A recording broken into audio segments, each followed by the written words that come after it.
Buenas noches, aquí nuevamente su amigo Cristian Pardo en Batería Política. Como ya saben, todos los martes en vivo, siempre a las 9 de la noche a través de www.casadelaconstitucion.com. Pese a que es feriado, estamos trabajando. Son exactamente 9 y 2 de la noche. Como siempre, acá comprometidos con las causas públicas y sobre todo que comprometen a la democracia nacional e internacional. Y con la noticia que vamos a comenzar es definitivamente con el triunfazo histórico de la democracia en Venezuela. ¿Y por qué digo democracia? Porque si bien existe una organización que ha reunido a todas las fuerzas de oposición venezolanas, estas verdaderamente pues representan la defensa del sistema democrático. Está claro que la Mesa de Unidad Venezolana Democrática ha logrado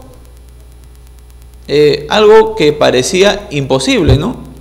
Ha logrado 2/3 partes de la Asamblea Nacional de Venezuela. No sé si podemos hacer un alcance con el cuadro que ha salido publicado gracias al Consejo Nacional Electoral de Venezuela, en donde podemos ver que la Mesa de Unidad Democrática ha logrado 109 escaños, pero sumado los 3 de representación indígena. Esos son partidos que, bueno, de acuerdo a la legislación venezolana, ellos tienen una representación. Sin embargo, estos partidos están alineados en contra del oficialismo, que es el Partido Socialista de la Unión Venezolana. Estos partidos, tanto el MUD como las representaciones indígenas, conformarían ya los 112 votos que permiten, por ejemplo, entre otras cosas, poder censurar ministros, en principio, poder censurar al vicepresidente ejecutivo de la República, nada menos, ¿no? También ellos pueden aprobar, desaprobar tratados internacionales. Ustedes saben, sobre todo este periodo, ¿no?, del chavismo ha establecido una serie de vinculaciones con países en los que anteriormente no estaba vinculado, participa en foros en los que estaba proyectando el futuro del país en base a un proyecto bolivariano, ¿no? Tendrán que evaluar en su momento los que manejan en este momento, a partir del 5 de enero de 2016, la nueva mayoría absoluta en Venezuela, y fundamentalmente creo, ya podemos afirmar que estamos frente al fin del chavismo, sinceramente, porque incluso pueden convocar a un referéndum para una asamblea constituyente. O sea, significa que en teoría pueden ya en este momento, a partir del 5 de enero, convocar a elecciones o convocar una nueva asamblea constituyente. Fíjense, ¿no? La Constitución del 99, que fue la que Chávez de alguna manera impulsó, hizo que estuviese viviendo Venezuela todo lo que ha estado padeciendo. Tuve la experiencia y la oportunidad de estar en Venezuela el año 2004 y déjeme decirle que en esa época ya era el asunto totalitario, pues, ¿no? Por todos lados publicidad solamente de Hugo Chávez, todo ya comenzaba a parecerse a un régimen policíaco, la gente ya reclamaba este tipo de presiones que no son pues propias de una democracia. Fíjense que en estos momentos cuánta gente se tuvo que ir de Venezuela porque sencillamente no tenían condiciones para poderse desarrollar como personas libres, ¿no? Y cuántos presos políticos, por ejemplo, hay en ese momento. ¿Cuántos venezolanos hay en estos momentos en el Perú que están exiliados, ¿eh? Incluso aquí en la Casa de la Constitución hemos tenido la oportunidad de seguir de cerca cómo se iba desarrollando la elección durante el día. Lo curioso del asunto, estimados amigos, que en Venezuela estaba prohibido transmitir información que no fuese desde el canal del Estado. Incluso se prolongó por 2 horas las elecciones. O sea, estaban desde las 6 de la mañana hasta las 6 de la tarde, imagínense. O sea, prácticamente comenzar a las 6 de la mañana una elección es para asegurar que la gente que está en el régimen se coloque en las mesas para controlar la mesa de votación. Eso es obvio, ¿no? Y se quedan hasta las 6 de la tarde para que la gente se aburra. Todas las artimañas propias, pues, de una dictadura, ¿no? Sin embargo, hemos visto, primero, un récord histórico en asistencia, más del 75% de asistencia de votantes, porque en Venezuela, recuerden ustedes, el voto es voluntario y también es electrónico, ¿eh? Y fíjense que ha sucedido algo inédito, ¿no? Que por primera vez el Consejo Nacional Electoral está dando resultados a presión que los votos evidentemente están demostrando que ha sido abrumadora. Incluso se sospecha que la diferencia ha sido mucho mayor. Sin embargo, para no generar ya inconvenientes, puesto que ya el cálculo oficial está claro, se ganó ya con mayoría calificada esta asamblea, que es una elección parlamentaria. ¿Qué implicancias trae? Evidentemente, Maduro ha sido derrotado con una paliza, una katana completa recibido. Esto, en términos políticos, significaría que se quedó sin respaldo en el legislativo. En democracias modernas, el que ejerce el poder ejecutivo tendría que renunciar. Y renuncia porque ya no tiene respaldo del poder legislativo, puesto que se nota en una votación como esta que ha sido un fracaso absoluto la conducción del gobierno por parte de Nicolás Maduro. Ahora bien, recordemos que estamos frente a Nicolás Maduro. Este señor, desde nuestro punto de vista, va a hacer todo lo imposible para aferrarse al poder. Incluso ha amenazado bravuconamente diciendo que hay que luchar en las calles, hay que defender lo que ha logrado el régimen. Perdónenme, Venezuela parece el Perú de los años 80. ¿Recuerdan ustedes cómo era el Perú en los 80? Era una desgracia. Bueno, Venezuela está peor en el siglo XXI, cuando situaciones como esa parecían imposibles. Sin embargo, el pueblo venezolano se ha levantado democráticamente y desde aquí saludamos esa actitud, que democráticamente han decidido: queremos el cambio ya. Y han establecido, señores, en las urnas el fin del chavismo. Y lo firmo como Cristian Pardo, que conoce de cerca esa realidad venezolana y que definitivamente, señores, ya basta. El asunto es que estamos contentos porque Venezuela se libera, no alzándose en armas ni nada por el estilo, sino de manera democrática, utilizando el régimen democrático para defender sus causas. Se ha mantenido firme el pueblo venezolano y evidentemente, pues, tienen que salir en libertad los presos políticos en principio, ¿no? Que también permitan que las personas regresen a su país, a Venezuela, porque yo no creo honestamente que tiene que expulsarse a la gente, perseguirla por causas políticas, por ejemplo. Es un absurdo que en estas épocas la gente huye a su país porque sencillamente no puede expresarse libremente. Fíjense ustedes que durante la votación no se podía dar resultados boca de urna. O sea, no estamos hablando en el momento de la votación, sino posterior a la votación para establecer los cálculos. Estaba prohibido. Fíjense, una situación parecida pues a la que vivimos el año 2000, cuando Fujimori impuso sus condiciones de manera fraudulenta, porque esa votación fue un fraude y se impidió que se diera el fraude en la segunda vuelta, como muchos recordarán, por una presencia multitudinaria de la población, especialmente de la juventud universitaria en esa época, que se concentró en la Plaza San Martín e impidió el fraude. Y recuerdan ustedes al inefable papelito Portillo Campbell, papelito Manda, en donde dijo que Fujimori había llegado al 49.97% y con ello iba a haber segunda vuelta. Bueno, ellos querían hacer el fraude en la primera, pero como el pueblo se levantó, tuvieron que hacer una segunda y bueno, todo el mundo ya conoce la historia en la que Toledo se retira, Fujimori se impone, ¿no? Postulaba solo, una vergüenza internacional. Vino la marcha de los cuatro suyos, Fujimori resistió y vino el Vladivideo y se acabó el régimen delincuencial de Alberto Fujimori. Este régimen, todo indica que va a terminar igual, y hasta peor, diría yo, si es que no asumen inteligentemente la derrota, porque ya no tienen el apoyo del pueblo. Señores, Venezuela abrumadoramente les ha dicho, váyanse.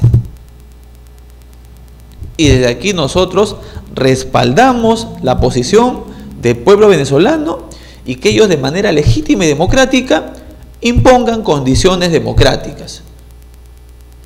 Porque definitivamente, como están las cosas, señores, en Venezuela, la cosa no va más. Como primera medida política, por ejemplo, ya tendría que ser en libertad Antonio Ledesma y Leopoldo López Mendoza, líder de la oposición venezolana. Una persona que está en cautiverio en estos momentos, injustamente sentenciada a más de 15 años, quieren hacer lo que le viene en gana, al señor lo están tratando de manera infrahumana. Ahí está Leopoldo, ¿no? Líder del Partido Voluntad Popular en esos momentos, preso, incluso él ha tenido que hacer toda una tarea desde su cautiverio, haciendo de tripas corazón y diciéndole a la población cómo es que tienen que mantenerse firme y luchar de manera consecuente ante la dictadura que está arropada de democracia, cosa que no es cierta, porque esta gente, con Maduro a la cabeza, y el señor Cabello, que ha sido acusado de narcotraficante, y etcétera, no lo digo yo, eso está en la prensa internacional, pues tienen que irse a su casa, ¿no? Para comenzar, Cabello tiene que salir definitivamente del Congreso. Si bien es diputado, ¿no? Ha sido reelecto, saldrá de la cabeza del Congreso. Entendemos que estaba en juego la posibilidad que vaya al gabinete ministerial como ministro, valga la redundancia, o como vicepresidente ejecutivo, porque en Venezuela los vicepresidentes los designa el presidente. Pero en este caso, como ya tienen 112 votos, la oposición, que ahora es la mayoría democrática, definitivamente lo van a censurar a este señor. Por ejemplo, también, ya con 112 votos, pueden remover a los miembros de la Corte Suprema venezolana, por ejemplo, ¿no? Esa es otra situación importante, porque todos entendemos, pues, que el Poder Judicial venezolano está digitado por el Ejecutivo, pues, está clarísimo. Manipulan todo, esa es la verdad, ¿no? Entonces, nosotros que tenemos que hacer como peruanos, demócratas y creyentes en este sistema, en alentar las causas democráticas y sobre todo la implementación de políticas que beneficien al ciudadano venezolano en este caso, ¿no? Tenemos que tener una cuestión clara. Esto no se va a solucionar de la noche a la mañana, porque en estos momentos los ánimos están encrispados al más alto nivel.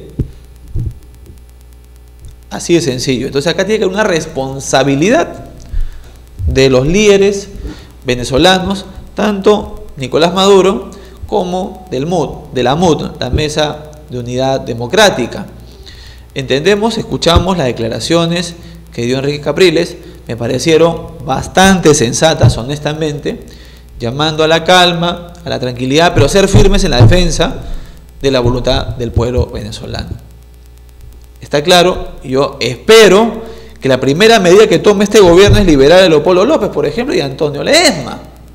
O sea, tienen que hacerlo, porque si no lo hacen, serían bastante torpes, porque las masas pueden comenzar a calentarse, a entender que de parte del gobierno no hay un mea culpa, no existe en ningún caso ningún ánimo de pues generar ya, comenzar una transición democrática, porque si Maduro no entiende que perdió el control, es una persona que no conoce la realidad, pues, de su país. O sea, en estos momentos, a partir del 5 de enero de 2016, Venezuela puede convocar a una asamblea constituyente. Fíjense ustedes. Eso es algo que ya está evaluándose en estos momentos, porque eso lo manda la propia Constitución chavista, por si acaso, ¿eh? O sea, pusieron la valla tan alta que jamás se imaginaron, nunca se imaginaron, que en las urnas iban a ser derrotados. Y la manera como han sido derrotados, ha sido una paliza, señores. Han logrado 2/3 partes del voto venezolano. Es un montón, ¿ah? Es como que si un candidato presidencial en el Perú gane con más del 75% de votos, señores. Una katana, pues. Una katana. Aunque es 66%, perdón. Pero ya es fortísima la demostración del pueblo venezolano para definir que quieren vivir en democracia. ¿Qué se nos viene ahora? Bueno, no sabemos qué más se viene en Venezuela. Las luces y cámaras del mundo están atentas a lo que pasa en Venezuela en estos momentos. Nosotros hacemos votos porque prime y reine la paz en Venezuela, porque la democracia sea el mecanismo que utilicen ambas partes para poder establecer condiciones en las que Venezuela tenga una mejor condición de desarrollo permanente y cotidiano, porque independientemente, por ejemplo, que existe escasez en Venezuela o que la economía pues se le ha ido de las manos a los gobernantes en Venezuela, acá lo que se tiene que tomar son medidas que sean y que vayan acorde con la realidad venezolana.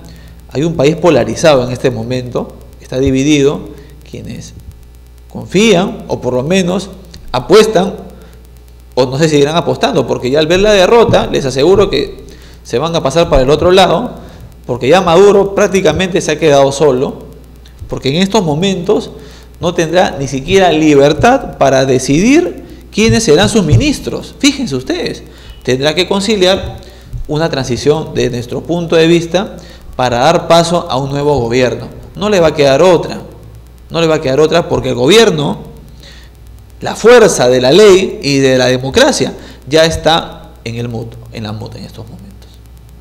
Ya lo controlan. O sea, Maduro, lo único que le queda en este momento es renunciar. O si no, simplemente aceptar, concertar un gobierno de transición para su próxima salida del gobierno. Porque no queda otra, señores. Él en estos momentos ya no tiene legitimidad. Y es más, todo el mundo sabe que él fue elegido de manera fraudulenta para ser presidente de Venezuela. Esto fue apañado por la propia UNASUR, recuerden, o por lo menos sorprendieron a la UNASUR porque permitieron o aprobaron acá en Lima, precisamente hace algún tiempo, el día que lo eligieron a Maduro, que se tenían que verificar los votos no contados, más de 1 millón en lugares donde iba a perder Maduro, y nunca los contó el Consejo Nacional Electoral, que ahora parece que ya viendo que se le viene la noche, han hecho el recuento de inmediato de todo. Perfectamente lo han podido hacer en aquella ocasión. No lo hicieron porque supieron que habían perdido. En esa ocasión ha sido tan abrumadora la diferencia que no han podido maquillarla. De acuerdo a los cálculos que tenemos por las fuentes en Venezuela, todo indica que el voto ha sido sobre el 75% en realidad. Fíjense ustedes, ¿eh? Ha sido larga, ha sido larguísima la diferencia. Larguísima ha sido la diferencia. Entonces, amigos, ¿apostamos por la democracia en Venezuela? Sí. ¿Que apoyemos las reformas que se vienen en Venezuela? También. Pero que exijamos madurez política también de parte del chavismo, ¿no? Caballero, pues, perdieron. Así la competencia. De repente, si es que hacen las cosas bien, de repente el pueblo venezolano dice, pueden regresar en la siguiente, porque finalmente la democracia se trata de la alternancia en el poder. Eso pasa cuando hay un desgaste y no existen formas para poder gobernar de manera eficaz, en donde el pueblo sienta que hay beneficio de la política y del régimen democrático. No lo hay, pues. En el caso manejado así como lo manejó el chavismo y Maduro, no, pues. Definitivamente no, ¿no? Es tanto el petróleo que tiene Venezuela, señores, que han podido sostener una serie de situaciones, ¿no? O sea, regalan dinero, regalan comida, regalan departamentos, artefactos para que la gente lo siguiera apoyando. Bueno, eso ya se acabó ya. Fue derrotado ese régimen y hoy podemos decir que el chavismo llegó a su fin. Amigos, retornamos después de este corte comercial y volvemos aquí en Batería Política. Regresamos.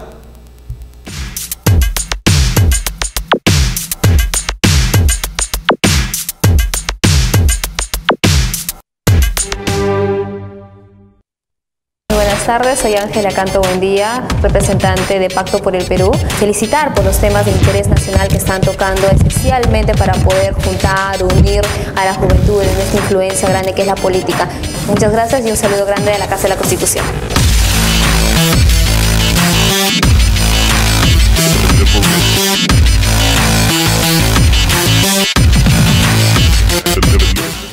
Hola, mi nombre es Marco Ramírez, presidente de Ashanti Perú, la red peruana de jóvenes afrodescendientes. Quiero mandar un saludo a la Casa de la Constitución Televisión. Creo que es un espacio muy interesante que está generando la reflexión de la democracia a partir de los jóvenes en el Perú. Un saludo y que sigan los éxitos.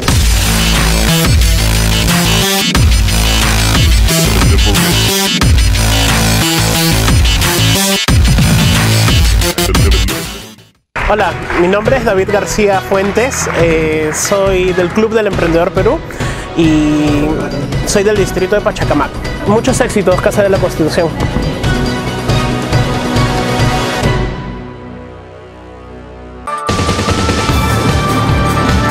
Batería Política, todos los martes a las 9 de la noche. Análisis del acontecer político.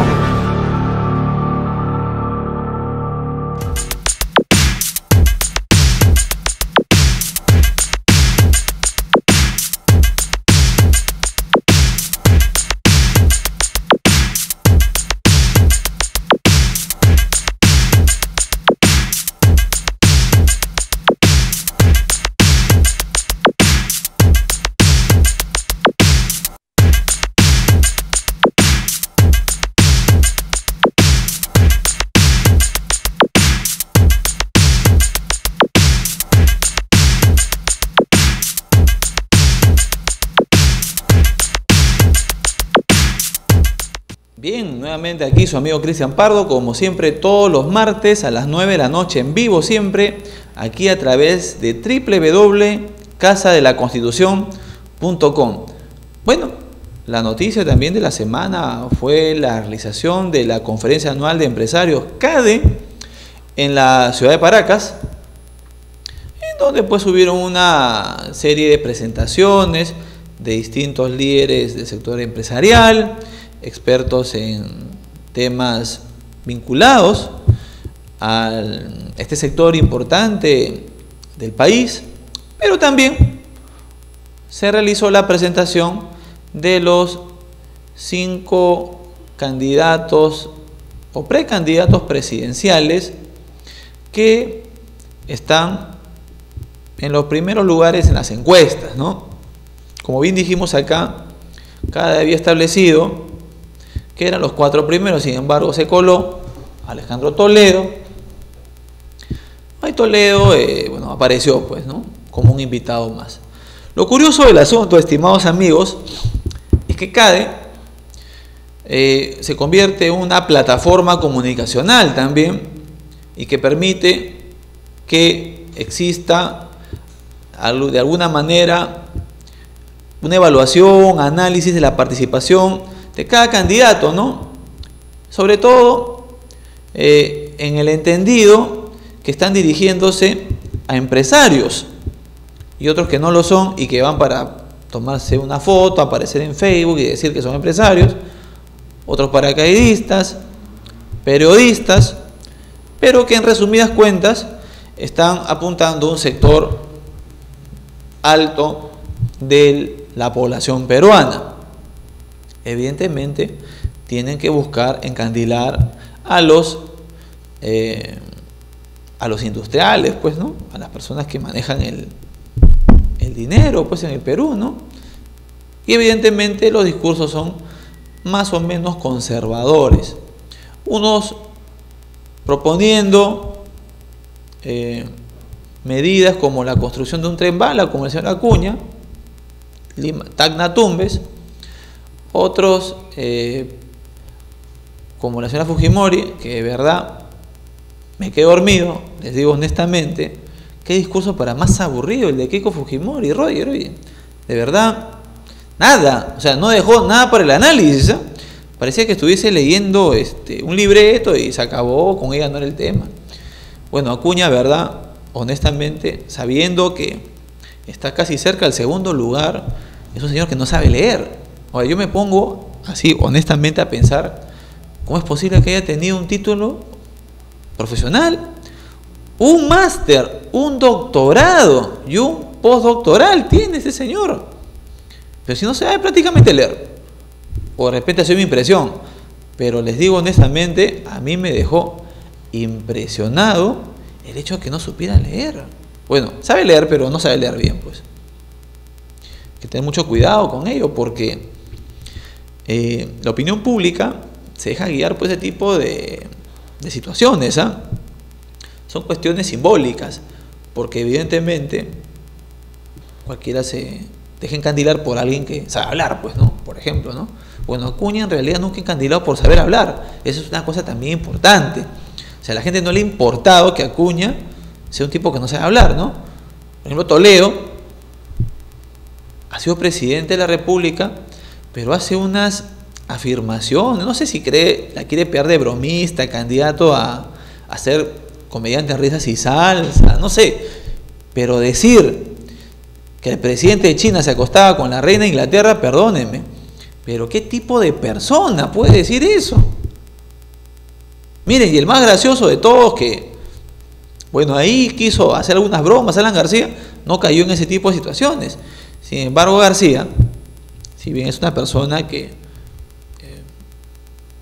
sabe hablar, sabe presentarse ante un auditorio exigente, pues todos los candidatos comenzaron a chancarlo en el sentido, por ejemplo, de Toledo, ¿no?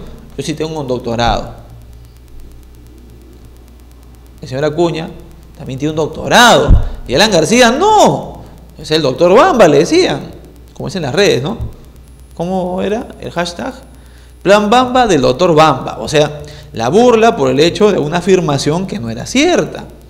Sin embargo, como el propio García lo ha señalado, él en su hoja de vida jamás puso que tenía un grado de doctor. Eso es cierto, pero todo el mundo pensaba que había estudiado un doctorado y que tenía un grado académico de doctor. Pero como esas cositas van quedando, ¿no? Y la opinión pública al momento de los ataques no lo olvida. Y los propios candidatos han utilizado ese argumento. Y en el caso de Pedro Pablo Kuczynski parece que le jugó una mala pasada la salud y tuvo un ataque de tos que para qué les cuento. O sea, la gente pensaba que el hombre se quedaba ahí, ¿no? Cosa que no queremos que pase y que sabemos va a vivir muchísimos años, será centenario incluso, pero que a nivel comunicacional pues eso no estuvo bien, pues, ¿no? O sea, y eso que mencionó que se había levantado más temprano que todos y que estaba tranquilo, un hombre con mucha experiencia. Yo les aseguro que en toda la historia en la que él ha participado en estos CADE jamás ha estornudado siquiera, pero ese día se puso a toser, pero como si estuviese pues con una neumonía, pues. La verdad que mala suerte, pues, mala suerte. Y viene justo en bajada, y Acuña viene en subida. El otro que se ha estancado es García. Toledo, ni hablar, ¿no? O sea, Toledo está en otra. Toledo en estos momentos está evaluando, puede ir con alguno de estos partidos pitufos para poder salvar su candidatura, ¿no? Esto nos dejó CADE finalmente, nos dejó solamente la anécdota, porque de propuestas, francamente, no escuchamos algo concreto, por ejemplo, en materia de seguridad ciudadana. Por ejemplo, a mí me hubiese gustado escuchar, por ejemplo, a Renzo Reyardo en esa materia, ¿no? Pero no le invitaron. Y no le invitaron, como tampoco invitaron a Verónica Mendoza, tampoco invitaron a Antero Flores, que me hubiese gustado que estén allí presentes, por ejemplo, ¿no? Parece que no son los favoritos de los empresarios, ¿no? Porque incluso se rumoreó que García no quería ir porque no quería que se le vincule al empresariado. Sin embargo, estuvo, participó. No sabremos hasta la próxima publicación de las encuestas la resonancia que esta ha tenido, ¿no? Porque si uno analiza fríamente, ahí el advenedizo es Acuña, ¿no? Que entró por los palos para tratar de presentarse como... Ojo que ya ganó una talla, ya ganó estatus de candidato presidencial en CAE, nada menos, ¿eh? Porque de repente, yo creo que si no sacaban a Urresti, por ejemplo, Urresti hubiese entrado en lugar de Toledo, por ejemplo, ¿no? Sin embargo, como ya saben, y confirmamos la noticia, que aquí fue una primicia, aquí adelantamos que Fongese renunciaba y se fue. ¡Chao, Fongese! Todo indicaría que Urresti volvería al ruedo, y por ahí he leído que de repente el jefe de plan de gobierno va a ser de su candidatura, ¿no? Va a ser Fongese, ¿no? Vamos a ver, ¿no? Pero ya la cosa suena medio broma, ¿no? O sea, que me voy, regreso. O sea, yo creo que está, pero para un sketch, ¿no? Como el que el candidato Urresti está en campaña, lo retiran, ponen a otro, lo retiran, regresa retirado. ¿Ustedes creen que logra inscribirse Urresti? Con todo esto, yo creo que la cosa está mala, ¿no? Así como va, creo que ni siquiera se van a inscribir con candidato propio. Pero ya está en que evalúen fríamente qué le conviene al Partido Nacionalista. De repente ir solo con lista parlamentaria, por ejemplo, que la puede encabezar perfectamente Nadine Heredia, ¿no? Si bien tiene mucha contra, tiene respaldo de mucha gente también. Un grupo pequeño, pero que ese porcentaje puede darle un rédito electoral, por ejemplo, ¿no? Cosa que, por ejemplo, ensayó Keiko Fujimori cuando postuló al Congreso, por ejemplo. El año 2006, recordarán ustedes, ella postuló con el número 1 en la lista parlamentaria. Marta Chávez fue la candidata presidencial, la que se sacrificó, ¿no? ¿Qué significó ello? Que le ganaran incluso en votos a Valentín Paniagua, el expresidente de la Transición Democrática, por ejemplo. Increíble. Entonces, esas son las cosas que tiene la democracia. Sin embargo, el fujimorismo ahí jugó de manera adecuada, porque para salvar la valla electoral, ellos evidentemente presentaron candidato presidencial, ¿no? Marta Chávez era una candidata que estaba plenamente identificada con el régimen fascineroso de Alberto Fujimori, ¿no? Sin embargo, respetando las reglas democráticas, esta gente se recicló y han tenido que estarse sometiendo al régimen democrático en estos 15 años, ¿eh? Porque fueron, recuerden ustedes, desaforadas. Marta Chávez, Luz Salgado, la sacaron y luego la repusieron, ganaron una sentencia de la Corte Interamericana, increíble, ¿no? O sea, cuando les conviene, usan la Corte Interamericana, y cuando no, que son proterroristas, caviares, etcétera, ¿no? Pero usan los mecanismos que la democracia les permite, ¿no? Porque si en tu país hay un error, que desde mi punto de vista, pues tenían razón también estas señoras, fueron repuestas, pues, ¿no? Y está bien, está bien. Ahora veremos qué pasa, ¿no? ¿Qué pasa con todo esto?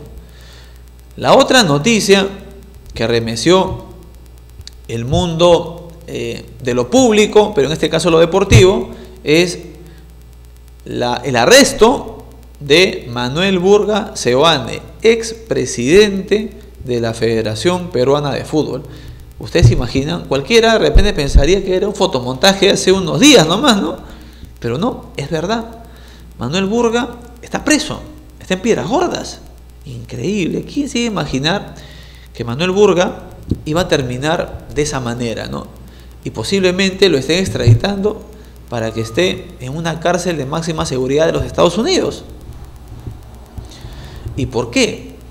Porque recuerdan ustedes el escándalo FIFA Gate, donde estuvo envuelto Blatter y toda la plana mayor de la FIFA. Bueno, pues ahora han comenzado a expulgar todos los asuntos vinculados a la Copa América y a la Copa Libertadores. Y parece que les apoquinaban directamente a sus cuentas o a cuentas de testaferros dinero por el solo hecho de ser presidentes de las federaciones, a cada presidente de los países, de las federaciones de fútbol. Burga era uno de ellos, y Burga se benefició evidentemente con esta cantidad de plata. Algunos calculan que entre 5 a 6 millones de dólares, es un montón de plata, ¿no?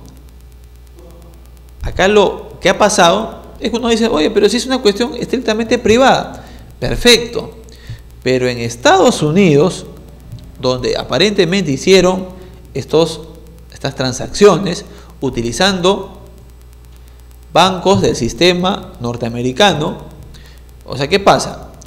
Cuando uno hace un acuerdo que no está acorde con las normas norteamericanas y se hace en su territorio, y si usted usa el sistema bancario norteamericano, la justicia norteamericana le alcanza. Ahora que hay un tema, va a tenerse que evaluar si procede o no la extradición para el caso de Burga, porque a Burga en principio tendrían que primero establecer cómo va el proceso penal que tiene aquí en ciernes en Perú. En segundo lugar, si los delitos por los cuales se le está imputando en Estados Unidos existen aquí en Perú también. Tienen que hacerse ese tipo de evaluación. Ya está viendo eso la Fiscalía, el Poder Judicial, también está vinculado el Poder Ejecutivo para definir de una vez por todas si procede o no la extradición para Manuel Burga Seoane, ¿no? Y bien salado Burga, ¿no? En este aspecto. Bueno, en realidad la ha hecho linda, entre comillas, pero es por los últimos meses en los cuales estuvo como presidente de la federación. O sea, significa que si él hubiese salido antes, miren, si hubiese salido cuando le dijeron que se vaya, de repente Burga jamás hubiese estado arrestado. Ha sido por eso de la Copa América, centenario. Esto lo han hecho recién, antes que se vaya de la Federación de Fútbol. ¿Para qué te quedaste, Burga? ¿No ves? Por angurriento. Ahora, la Federación Peruana de Fútbol, perdóneme, es una desgracia en estos momentos. Tampoco hay orden. El señor Oviedo, no sabemos hasta el momento por qué no conforma la Comisión de Justicia de la Federación Peruana de Fútbol. No lo sabemos. No sabemos cómo están funcionando los órganos al interior de la Federación de Fútbol. Ya hay algunos conflictos, renunció Tejada, renunció el señor Macías en menores. La gente está abandonando el barco porque saben que algo no está caminando bien. Desde acá no estamos diciendo que el señor Oviedo esté vinculado a algo raro, ¿no? Sin embargo, no se nota una mano firme para la conducción de una organización como esta, ¿no? Independientemente de cómo vaya el resultado deportivo en la selección de mayores, ¿no? El asunto es que no se ve, pues, ¿no? No se ve resultado, o no se ve cambio, ¿no? Ahora, con la caída de Burga, definitivamente el hombre se convierte en un muñeco excelente. ¿Y cuántos periodistas, señores, que defendieron a este señor a capa y espada hasta la fecha, no se manifiestan? Como se diría, ¿no? ¿Cuánto periodista mermelero deportivo, en este caso, está calladito? ¿Y cuántos años recibían sus bonos, como dicen ellos, ¿no? Sus bonos. Algunos han mantenido esas prácticas y que han hecho, como lo dijo el periodista Alex Rizzi, como también lo dijimos acá, aquel que paraba con el perrito Contreras, dijo que periodistas que en estos momentos ejercen el periodismo fueron al partido de Perú en Brasil y en Colombia pagados por la Federación de Fútbol. ¿Qué les parece? Bueno, me indican que viene una nueva pausa comercial y regresamos aquí en Batería Política. Ya volvemos.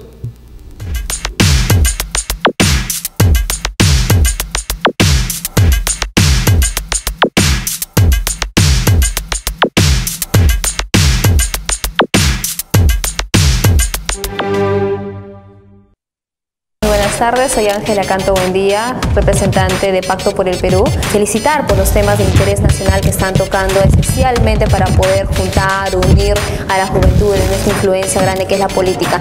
Muchas gracias y un saludo grande de la Casa de la Constitución.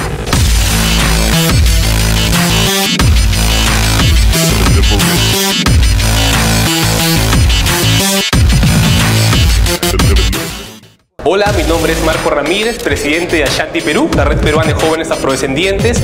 Quiero mandar un saludo a la Casa de la Constitución Televisión. Creo que es un espacio muy interesante que está generando la reflexión de la democracia a partir de los jóvenes en el Perú. Un saludo y que sigan los éxitos.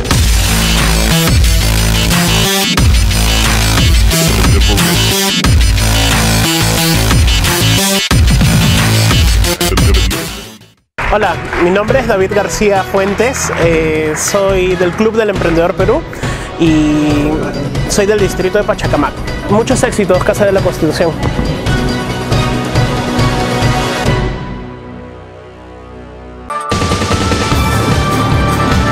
Batería Política, todos los martes a las 9 de la noche. Análisis del acontecer político.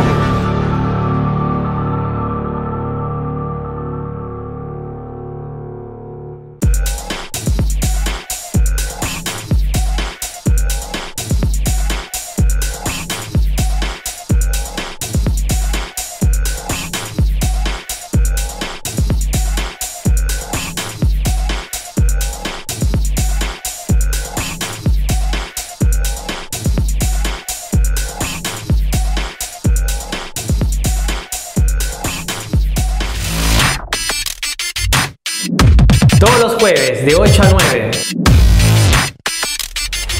La opinión de las y los jóvenes.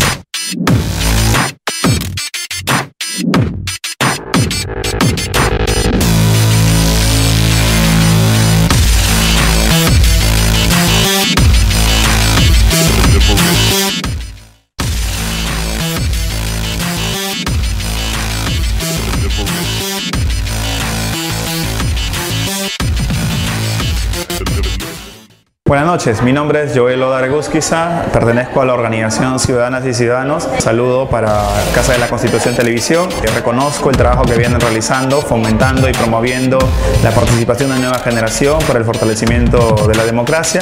Esperamos que sigan trabajando así y mis mejores deseos para que ese trabajo dé los resultados pronto. Gracias.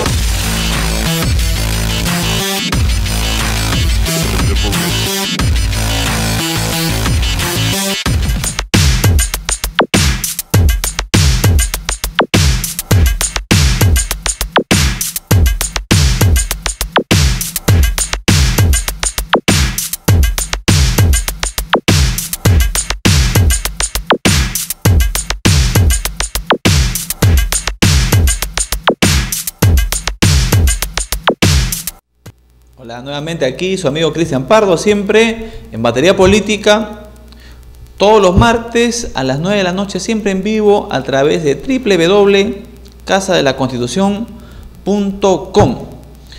Si bien los dos candidatos al decanato del Colegio de Abogados de Lima habían confirmado su participación esta noche, ambos argumentaron que ya habían debatido ayer, un debate en que nadie, por lo menos los que estuvieron allí presentes, se entusiasmó mucho y no querían enfrentarse más porque parece que no era conveniente para ellos continuar.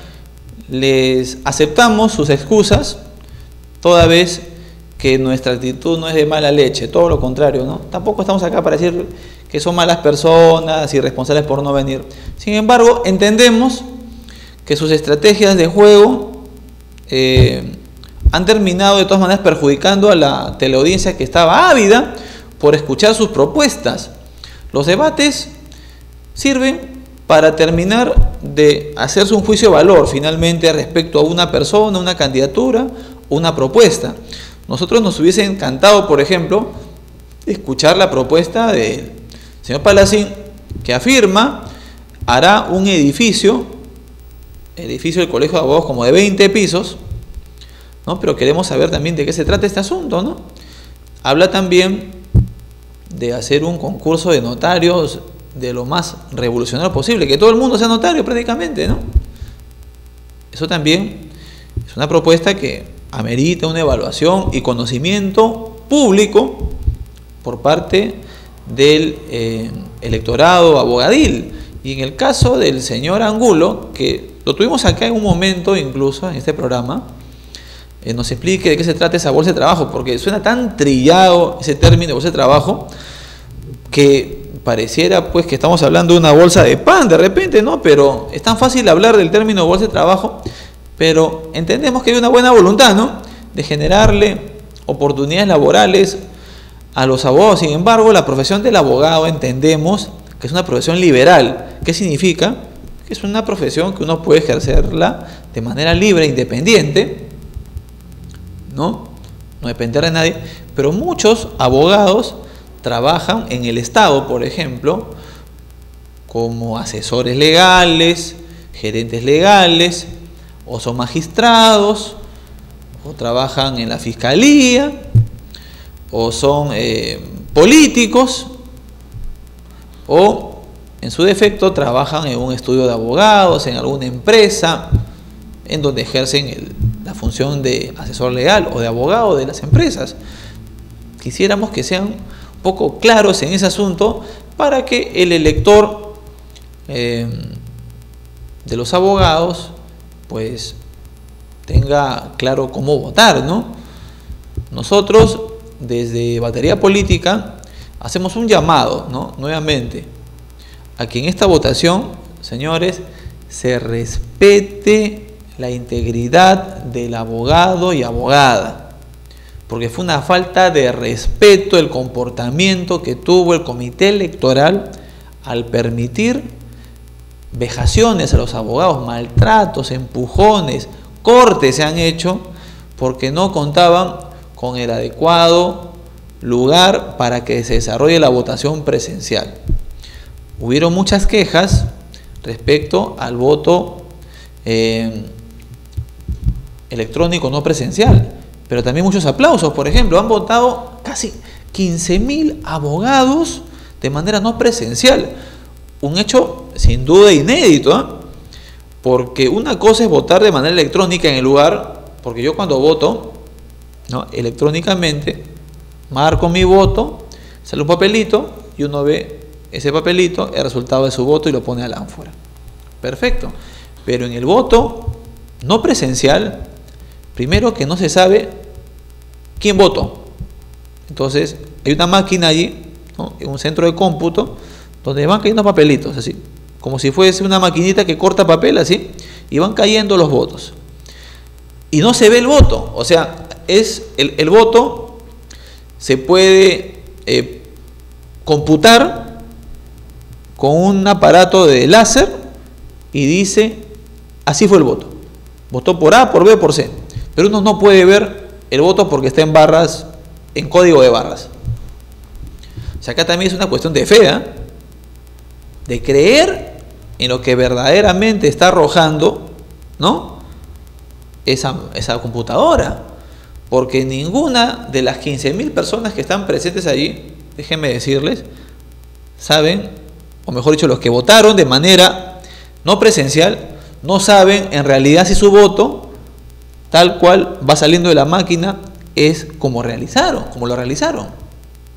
Ahí hay una cosa de verdad, como digo, de tener fe, de confiar en el sistema. Porque hubieron algunos reclamos por parte de algunos candidatos, pero nadie cuestionó, por ejemplo, el voto no presencial. Eso fue lo que me llamó la atención. Cuestionaron más bien el voto presencial. Pero nadie cuestionó el no presencial, en el entendido que esos votos reflejaban verdaderamente la realidad del voto de los abogados. Eso es un fenómeno bien interesante, por ejemplo, ¿no? Yo honestamente no recomendaría un tipo de voto así para las elecciones nacionales, por ejemplo. En el caso del voto electrónico presencial, sí, quizás sí, pero en la medida que se vuelva a contar los votos que hay en las ánforas. Pero tampoco tiene mucho... Ahora, sí ayuda el voto electrónico para ordenar correctamente el voto y no existe esta jugada, pues, de de impugnar votos, por ejemplo, ¿no? El voto electrónico sí ayuda, por ejemplo, el presencial, para que se reduzca al máximo los votos viciados, por ejemplo. La voluntad popular ahí sí se garantiza, en la medida que se vuelvan a contar los votos de los papelitos que se ponen en las ánforas, ¿eh? La única manera, o si no, como pasó en mi Perú, como lo vi yo, o sea, no abrieron las ánforas y la gente evidentemente tampoco quedó del todo satisfecha, ¿no? Sin embargo, confío y confiamos que ese régimen del voto electrónico es bueno en la medida que sea verificado. Claro que sí, ¿no? Aunque hay otros países, por ejemplo, que son reacios al voto electrónico porque, por ejemplo, que se vaya la luz, por ejemplo, si se va la luz, ¿cómo verificamos el voto? ¿O cómo hacemos el voto? ¿No? Debería haber un método de autonomía eléctrica, ¿no? En la que se impida en toda circunstancia que el fluido eléctrico se vaya, por ejemplo, ¿no? O que las máquinas funcionen al 100%, ¿no? Son varios factores, ¿no?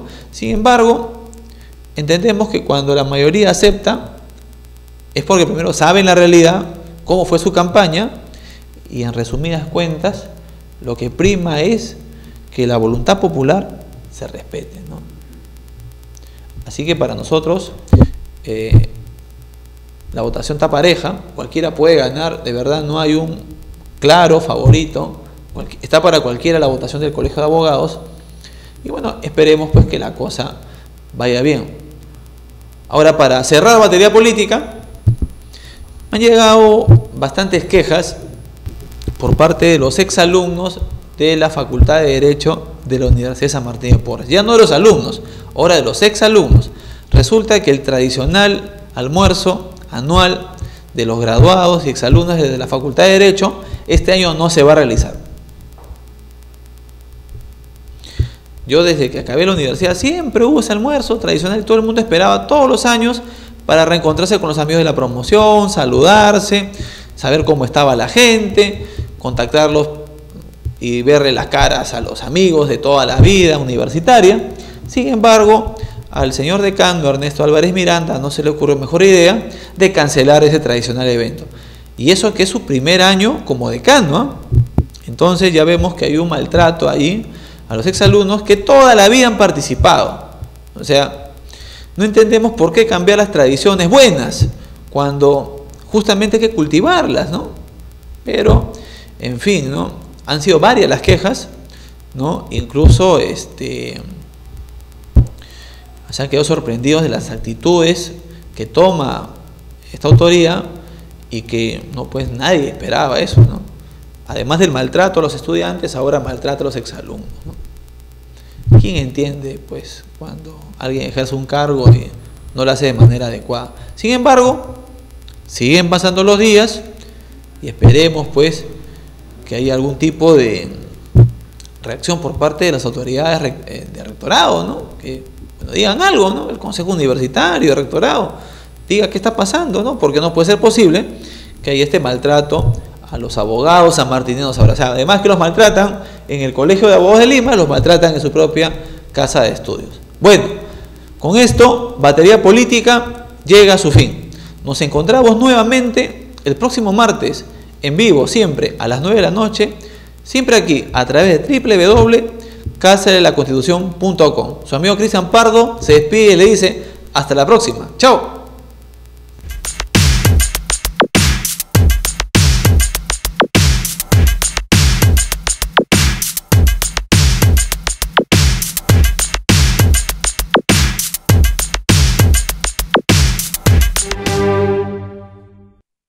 Buenas tardes, soy Ángela Canto Buendía, representante de Pacto por el Perú. Felicitar por los temas de interés nacional que están tocando, especialmente para poder juntar, unir a la juventud en esta influencia grande que es la política. Muchas gracias y un saludo grande de la Casa de la Constitución.